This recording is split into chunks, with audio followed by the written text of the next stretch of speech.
Bueno, muy buenas tardes. Esta es la segunda clase. Vamos a empezar ya con los contenidos de la segunda clase. ¿Sí? En este caso es hacia una ESI no binaria. Bien. Teníamos dos textos que son los obligatorios para la clase, para todos y para todas, y después tienen dos textos más, o tres, dependiendo de la modalidad, que ya les van a empezar a dar ideas. Digamos, esos textos son según nivel, que ya les van a empezar a, como a dar ideas de para dónde pueden agarrar para la clase 3, que vamos a empezar con el segundo trabajo, en realidad con el trabajo práctico integrador, como para ir eligiendo temas, ¿sí? De ese contenido ustedes lo van a sacar. Pero la clase de hoy básicamente de lo que va a tratar es eh, de los dos textos que tienen, de la explicación de los dos textos que tienen, que uno es de Graciela Morgade y del otro es de Fefa Núñez, ¿sí?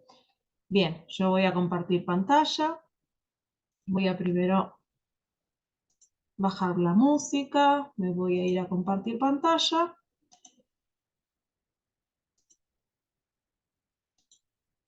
Bien, muy bien.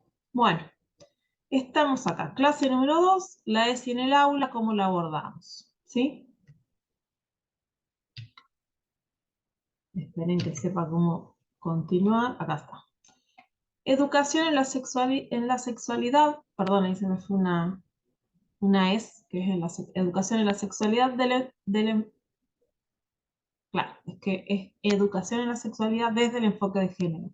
Disculpen, después lo corrijo para cuando les suba el PowerPoint. Una antigua deuda de la escuela, Graciela Morgade. En este texto, Graciela Morgade lo que hace es recuperar de alguna forma, o sea, o se encuadra de alguna forma dentro del texto que nosotros en la primera clase teníamos un texto de Diana Mafía que se llamaba Éticas y Feminismos. Ese es un texto duro, es un texto académico para las personas que no están acostumbradas o que hace rato que no leen, digamos, textos o artículos académicos. Es denso, digamos, difícil de aprender, con H. Estos dos textos, en cambio, tanto el de Morgade como el de Fefa Núñez, que el de Fefa Núñez es un artículo de una revista, así que tienen otra forma de dialogar, son más fáciles de entender, de comprender y de ir navegando a través del texto. Pero lo que plantea Diana Mafía en un principio, en el texto que teníamos para la clase número 1, es que es ética, ¿sí? Y plantea una ética de los feminismos, ¿sí? Lo que plantea o lo que dice Mafía es que desde Aristóteles para adelante, ninguna de las nociones de ética, ni de Aristóteles, pasando por Kant y todos los que están en el medio y después, en ningún momento incluyeron a la mujer dentro de su ética. Más allá todavía, no es que no la incluyeron, sino que la incluyeron y la consideraron un ser inferior, ¿sí? Tenemos sobradas, eh, sobradas pruebas de esto, si uno lee, si uno accede a esos textos. De hecho, Foucault, por ejemplo, tiene 3 libros. Michel Foucault es un pensador, un filósofo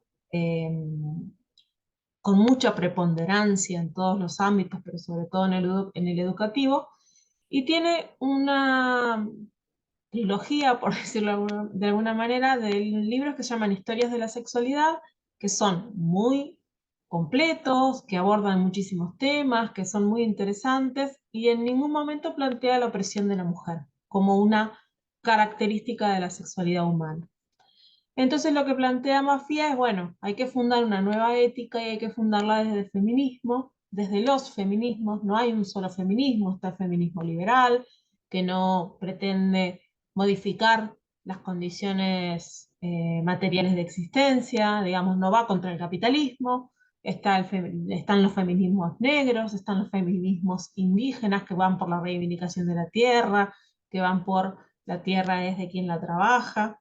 Están los feminismos socialistas o trotskistas marxistas que plantean el fin del capitalismo como la única forma de terminar con el machismo. Bueno, hay un sinfín no un sinfín, pero sí una cantidad importante de feminismos. Entonces, cuando hablamos de feminismo, no hablamos de uno, sino hablamos de muchos. Dentro de estos feminismos hay un feminismo que sería el feminismo más biologicista, que no incorpora, digamos, en sus reivindicaciones a las mujeres trans, por ejemplo, ¿sí? Entonces no estaría, eh, digamos, sería transfóbico de alguna manera. Cuando nosotros hablamos de que de una escuela que sea, que enseñe, que vaya hacia una ESI no binaria y hacia una ESI no heteronormativa, obviamente estamos parándonos desde el lugar en que no existe una sola forma de estar en el mundo o dos formas de estar en el mundo, que es ser mujer o ser varón, sino que hay muchos intermedios y muchas sexualidades y muchos géneros y muchas formas de abordar la vida, eh, y que merecen respeto, visibilización, que merecen estar dentro de la escuela, tanto dentro de la planificación de cada uno de nosotros como docentes, como de la planificación estatal que provea de recursos para que esto sea así, digamos.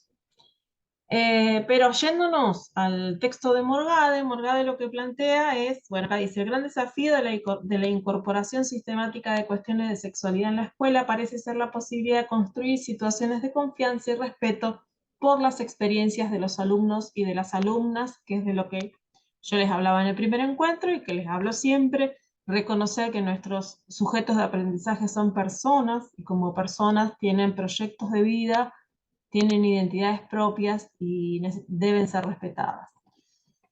En relación a ella después en el trabajo habla sobre los distintos, o sea, por qué se ve de alguna manera obstaculizada la inclusión de la ESI en las escuelas, ¿sí? O por qué no se desarrolla como debería desarrollarse. Entonces habla que las discusiones y los desacuerdos, dice, se vinculan usualmente con posiciones valorativas irreductibles, por sí o por no, digamos, ¿no? Hay como si no pudieran coincidir o no tuvieran espacios de coincidencia. Dice, los enfoques ideológicos y teóricos acerca de la educación sexual son los que entran en disputa y en este territorio muchas veces se trata más de desconocimiento, desconfianza o luchas territoriales antes que de posiciones que en sí no puedan encontrar coincidencias. ¿Qué significa esto? Significa que básicamente la ESI en la escuela sí o la ESI en la escuela no está ideologizada, en el sentido de que pareciera haber dos grandes bandos en donde no se pudieran encontrar, no pudieran haber puntos de acuerdo, ¿sí? Sobre todo porque no se lleva un acuerdo o un consenso en relación a lo que es la educación sexual, ¿sí? La educación sexual integral. Nosotros, como vimos en la clase número 1, y tienen toda la normativa que avala y que no solo que los avala y los ampara como educadores y educadoras para dar educación sexual integral, sino que los compele, o sea, los obliga porque es ley. Y como ley debe tratarse y debe tener su lugar después de 18 años de sancionada la ley de educación sexual integral, ya a esta altura debe tener su lugar. Entonces ella plantea, dice, bueno, dice, devenir sujeto es, entre otros, construirse socialmente en un cuerpo sexuado. La sexualidad supera ampliamente la dotación biológica y fisiológica del sexo y constituye el modo particular de habitar el cuerpo sexuado en una etapa de la vida, en un momento social, en una cultura. No se trata de la carne entonces, sino que se trata del cuerpo como producto histórico. Bueno, hay varios errores que voy a tener que corregir antes de subir el PowerPoint. Em, Acá está el núcleo de por qué la ESI no es educación sexual en el biologicista, en el marco de enseñar la genitalidad, como tal vez muchos de nosotros la aprendimos porque iba un profesional de la medicina, una enfermera, a las mujeres a enseñarnos cómo cuidarnos o cómo tener anticonceptivos o cómo cuidarnos cuando nos venía la menstruación y los varones no participaban de esa charla.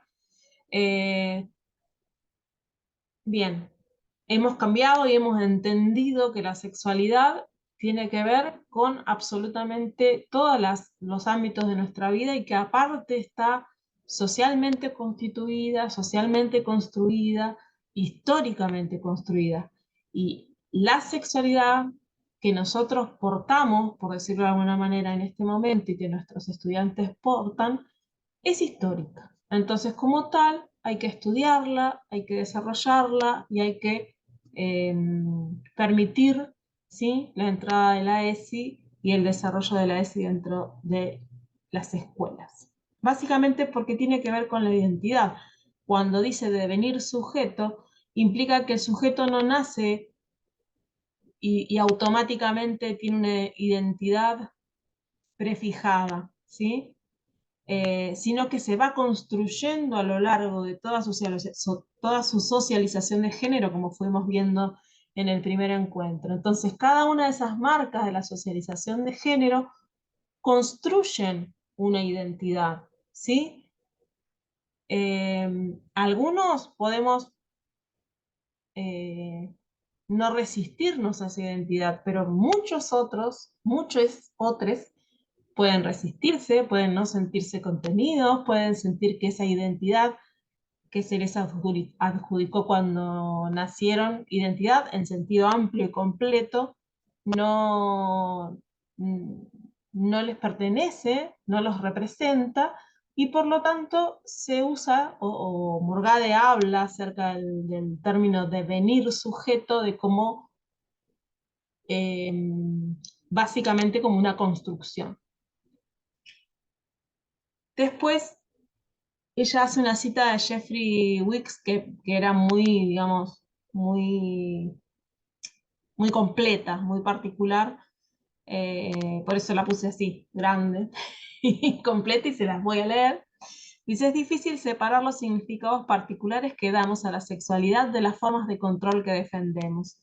Si consideramos al sexo como peligroso, perturbador y fundamentalmente antisocial, entonces estaremos más dispuestos a adoptar posiciones morales que propongan un control autoritario y rígido. A eso lo llamo abordaje absolutista. Si por otro lado creemos que el deseo sexual es fundamentalmente benigno, vitalizante y liberador, estaremos más dispuestos a adoptar un conjunto de valores flexibles y tal vez radicales, a apoyar una posición libertaria. En algún punto entre estos dos abordajes podemos encontrar una tercera, que esté menos segura de decir, de decidir si el sexo es bueno o malo. Sin embargo, esto está convencida de las desventajas del autoritarismo moral y del exceso. Esta es la posición liberal. Bien.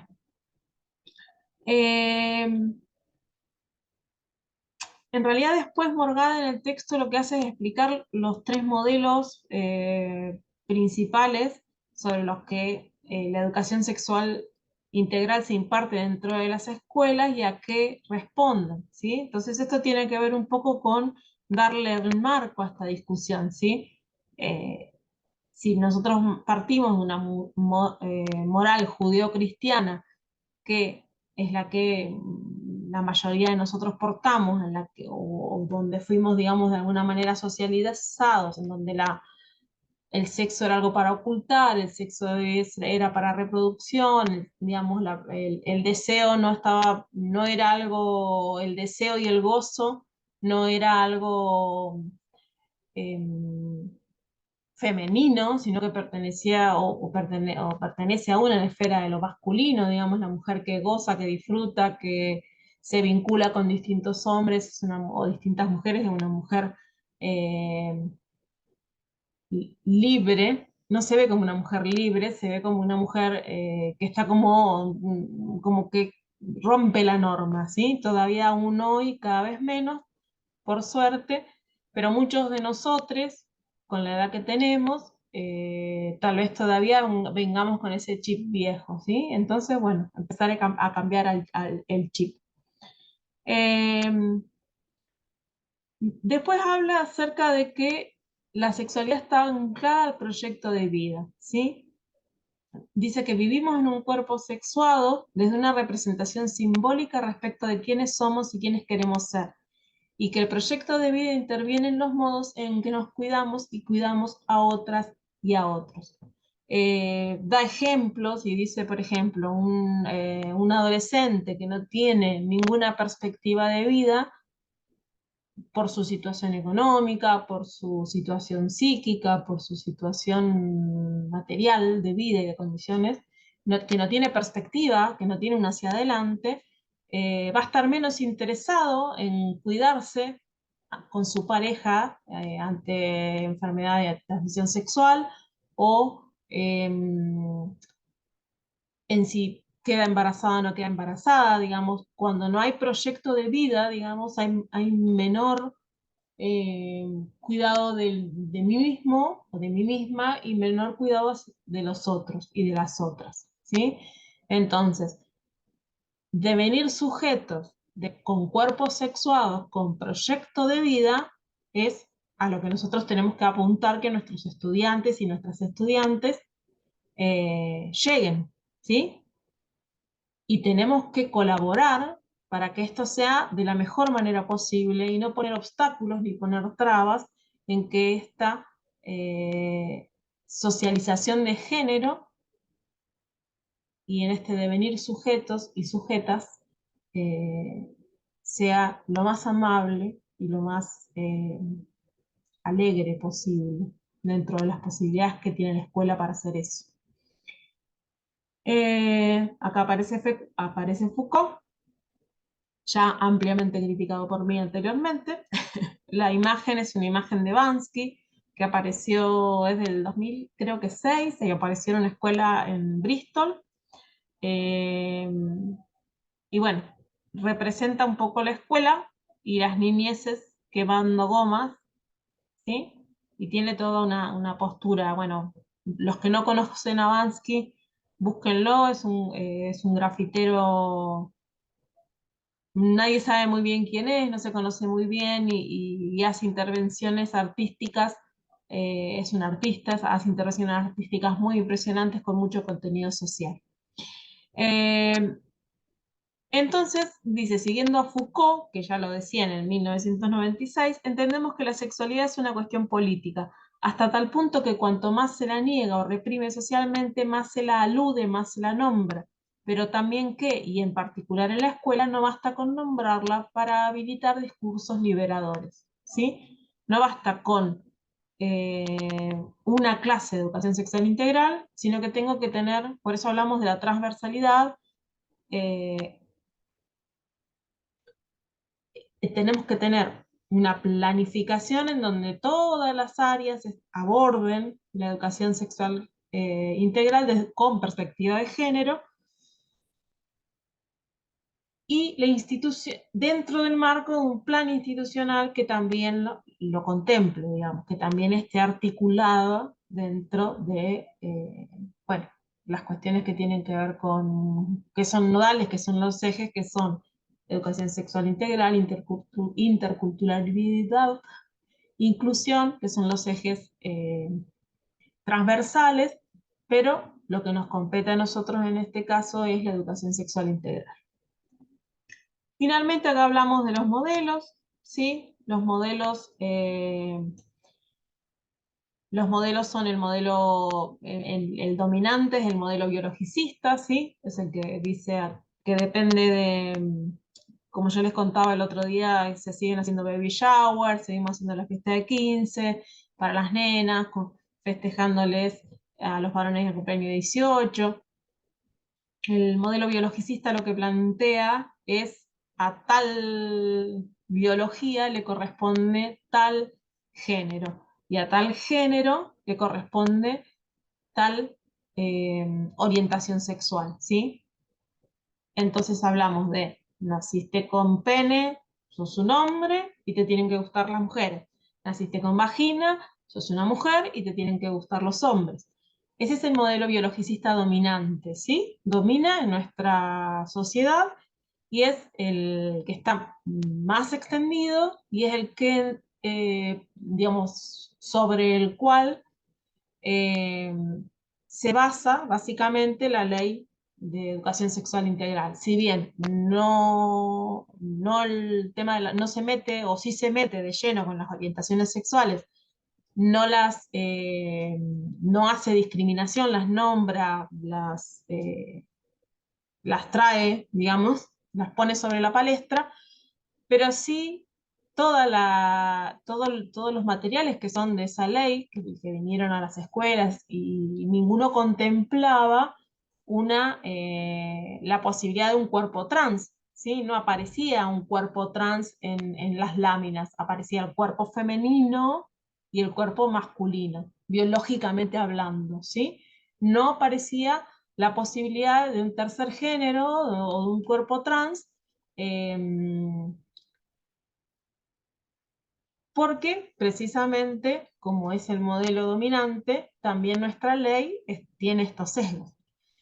Después, el otro modelo es el de la sexología, que habla de buenas prácticas sexuales, o de implementar buenas prácticas sexuales, ¿sí? Ya hablamos, digamos, sobre este modelo es más desde el lugar de la medicina, ¿sí? La psicología, la medicina, la sexología como una eh, rama de la medicina, o también de la psicología. Entonces, bueno, de lo que habla es de buenas prácticas sexuales en el sentido de eh, poder conocerme a mí mismo, poder conocerme a mí misma, saber qué cosas me gustan, saber qué cosas no me gustan, poner límites en ese sentido, ir hacia las búsquedas que tengan que ver con, al referirse a buenas prácticas, tiene que ver con prácticas que sean psíquicamente, emocionalmente, sentimentalmente y físicamente agradables y sean buenas para mi salud, digamos, como el modelo de la OMS que dice, de la OMS, que dice que la salud digamos, la salud psíquica, la salud física, la salud económica, bueno, todas estas cuestiones que todos los ámbitos de la salud que tienen, que no es solamente la salud física. Y después está el tercer enfoque, el tercer modelo, que sería el enfoque de género, que es el que nosotros implementamos en esta cursada, que básicamente de lo que trata es de entender que cada uno de nuestros cuerpos está inscrito en una red de cuerpos que están sexuados, que están bajo determinadas normas, que están bajo determinadas costumbres, bajo determinadas morales, bajo determinadas normas, que además se ven afectados por la situación socioeconómica, por la situación estructural, material de vida de cada una de esas personas, que se ve afectada por la cultura y por la sociedad en la que vive, y que cada uno, afectada en el sentido de que devenimos sujetos y sujetas inmersos en nuestra cultura y en un proceso histórico particular, ¿sí? Y el enfoque de género lo que plantea es que en este momento hay una desigualdad y una discriminación hacia la mujer y hacia las otras diversidades sexuales. El reconocimiento de esto implica acortar la brecha, implica hacer políticas que por un lado sean reparatorias y porque por otro lado que visibilicen la situación. Y nosotros en la escuela, por ejemplo, cuando hablamos en literatura acerca de mujeres que escribieron que son grandes autoras y las traemos, digamos, por ejemplo, en Latinoamérica hay muchas mujeres escritoras y sin embargo son muy poco conocidas, pero ese no es el único aspecto, sino el otro aspecto que de la perspectiva de género es por qué, por ejemplo, en el arte en las artes visuales no basta solo con traer a las mujeres artistas plásticas, por ejemplo, al aula y visibilizarlas, sino que, o las mujeres científicas, sino es porque hay menos, ¿sí? Y hay menos no porque no nos dé la cabeza, porque no nos gusten esas cosas, hay menos mujeres que se dedican a las artes porque están, como yo les explicaba en la primera clase, dedicando su tiempo primero a trabajar y después cuando vuelven a la casa siguen trabajando en sostener las tareas de cuidado y las tareas de limpieza. Entonces hay menos tiempo, disfrutamos de menos tiempo, poseemos menos tiempo para poder dedicarnos a cualquier otra cosa. Y después están las otras cuestiones que tienen que ver con cuáles son las carreras para las mujeres y cuáles son las carreras para los varones, ¿sí? Históricamente los varones son buenos, se dice que los varones son buenos en matemáticas, las mujeres somos buenas en las carreras humanísticas. Nosotros lo vemos en nuestra profesión, ¿sí? Que es una profesión que está básicamente, digamos, en la que predominamos las mujeres y tiene que ver con una cuestión de género porque está asociado, digamos, a la tarea de la educación, la tarea de la educadora, está asociada a la tarea de la cuidadora también. Por lo tanto, la mayoría de las mujeres somos, la mayoría de las docentes somos mujeres. Y se da más en el nivel inicial y en el nivel primario porque están más todavía asociadas a las tareas de cuidado que el nivel secundario. Entonces uno se encuentra que hay más profesores varones en el nivel secundario y en el nivel superior que maestros y de primaria o de inicial, ¿sí? Y tiene que ver básicamente con nuestra socialización de género y con lo que nos dicen que le pertenece a las mujeres, cuál es el ámbito de las mujeres y cuál es el ámbito de los varones. Finalmente, tenemos el otro, bueno, ese sería el texto de Morgade, después ustedes léanlo, es un texto bastante fácil de leer, salen los 3 modelos, más allá de lo que yo les expliqué, están desarrolladas ahí todas estas cuestiones. Y pasamos al otro texto, que es el otro texto obligatorio de la clase 2, que es Vulnerables, Disidentes, Resistentes, de Fefa Vila Núñez. Fefa Núñez en realidad escribe un artículo para una revista, y dice lo empieza con esta bajada, digamos, en lo que las profes de lengua o las maestras de primaria que dan lengua saben que los artículos periodísticos tienen el título y abajo está la bajada o digamos que explica un poco más de qué va a tratar el artículo en este caso. Bueno, y básicamente lo que dice acá es: los prejuicios contra la diversidad sexual y de género se expresan a través de una amplia gama de manifestaciones, que pueden ir desde la muerte o la cárcel, agresiones físicas, psíquicas, simbólicas, discriminaciones de todo tipo, dificultades para acceder a la vivienda, a la salud, a contenido de educación y cultura, que no solo no sean homófobos, sino que reconozcan y promuevan la disidencia y la diversidad afectiva sexual como un valor en sí mismo, el acceso al trabajo y al ejercicio o desarrollo de la actividad profesional en ambientes no hostiles y respetuosos.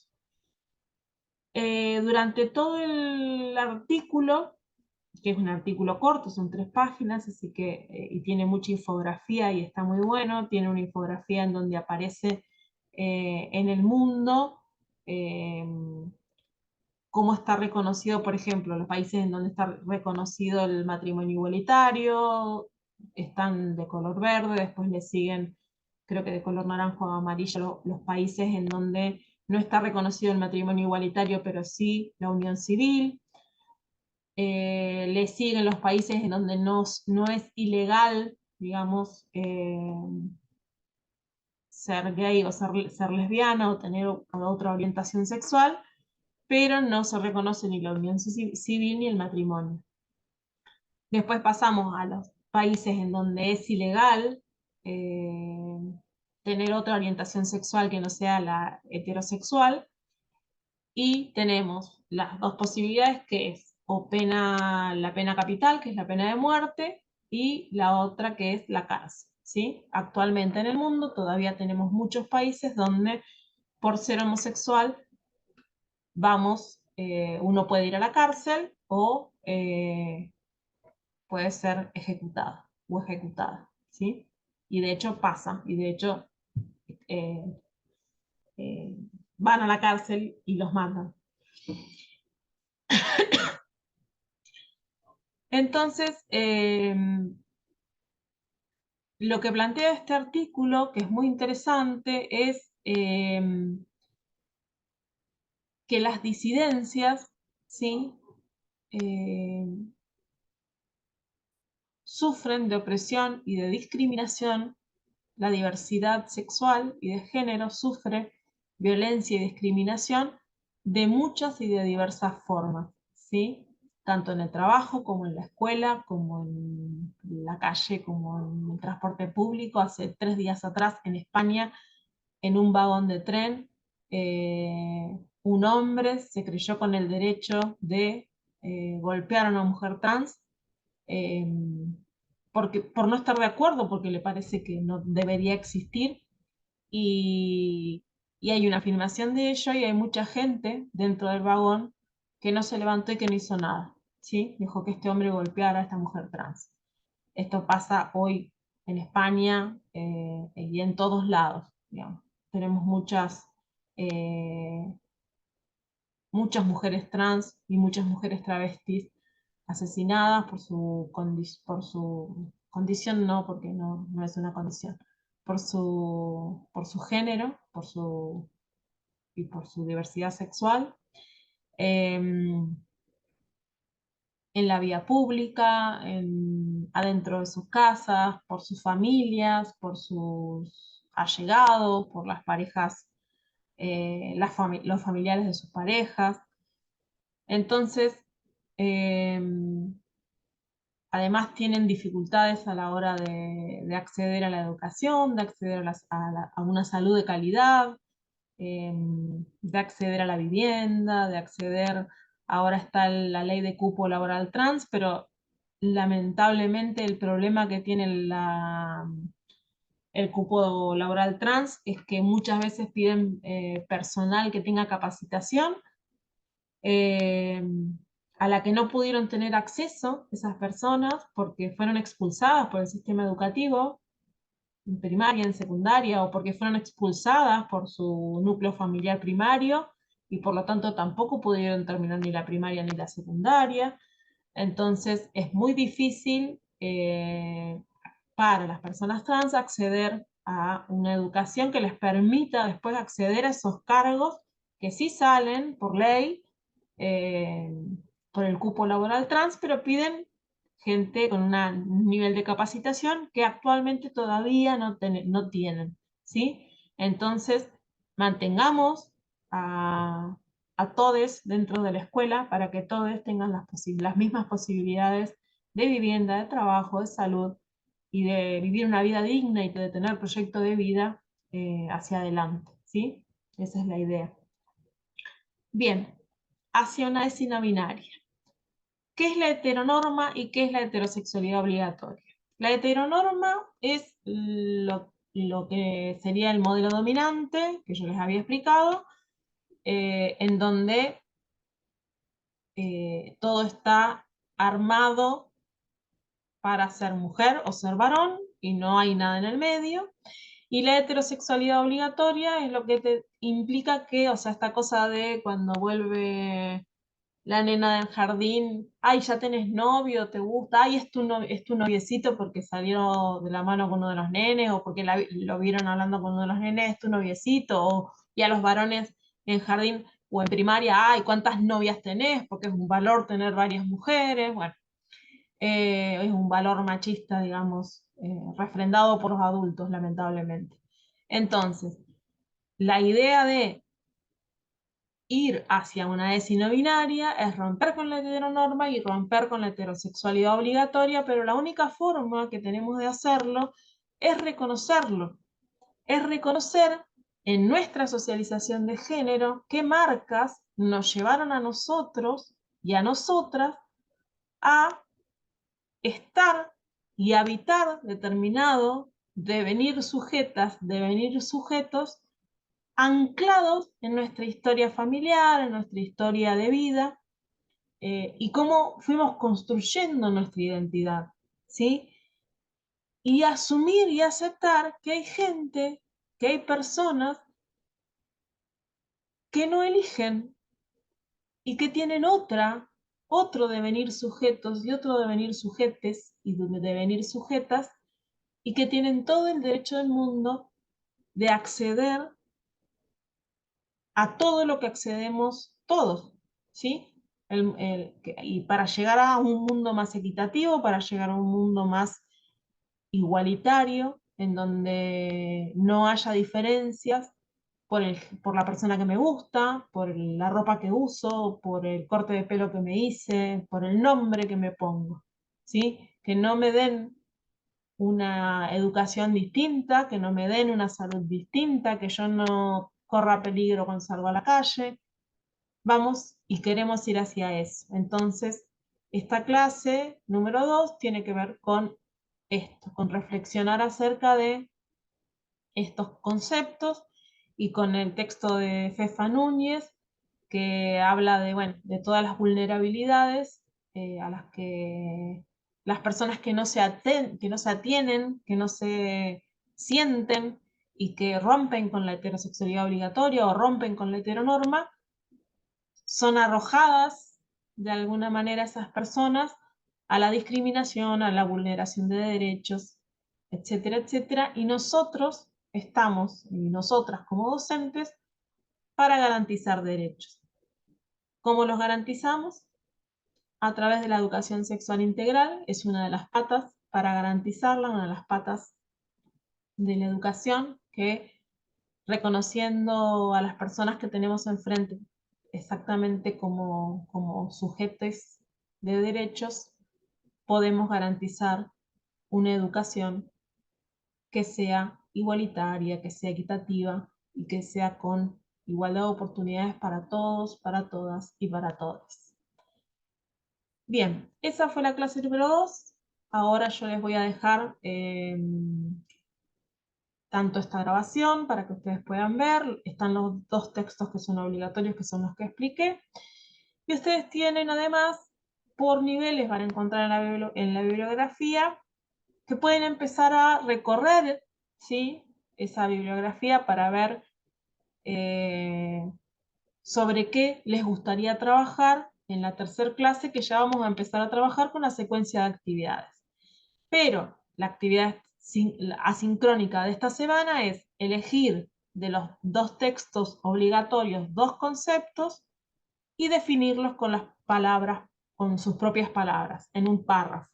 Si van a hacer una cita del autor, por favor que estén de las autoras, no son dos mujeres, háganlo entre comillas y aclaren que no son sus palabras, ¿sí? Es importante reconocer cuando uno habla y usa las palabras de otro, porque, bueno, hay autoría ahí, hay alguien que pensó antes que yo. Pero la idea es, bueno, poder poner en palabras o poder tratar de definir algún concepto que me llame la atención, que me guste, que me desafíe. Tienen que ser dos conceptos tomados de cualquiera de los dos textos, puede ser uno de cada uno, dos del mismo texto. Estoy hablando, nuevamente lo repito para que no queden dudas, del texto de Graciela Morgade y del de Fefa Vila Núñez.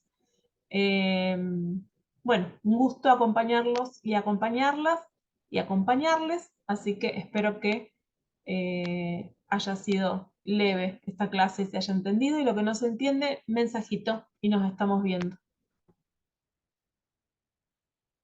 Ahora corto, cuando pueda, voy a dejar de compartir, y ahora sí dejé de compartir y dejo de grabar. Nos vemos.